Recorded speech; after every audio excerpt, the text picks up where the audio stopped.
Hello YouTube, photography review here. Today we're going to be looking at the Nikon FM2 Film SLR 35mm camera.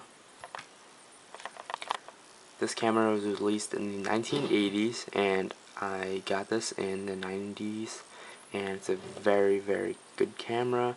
Been using it many times. It's a very sturdy, durable camera. You drop it, it won't break. Very good camera. It takes very accurate shots. It very good prints out of this.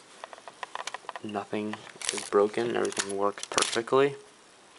Has ISOs all the way from 12 to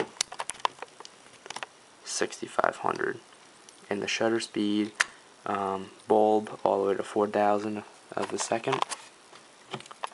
Viewfinder, hot shoe, rewind,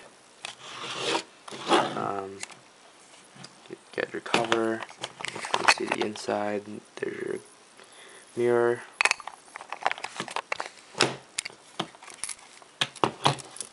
and then you can open it. That's the inside of the camera. It's a very durable camera. I love this camera for shooting film, black and white or color. It's an all-around excellent camera. You can still get one used for I think $100 to $200. Great investment if you're looking into a film camera, if you need it for school or anything like that. Thanks for watching.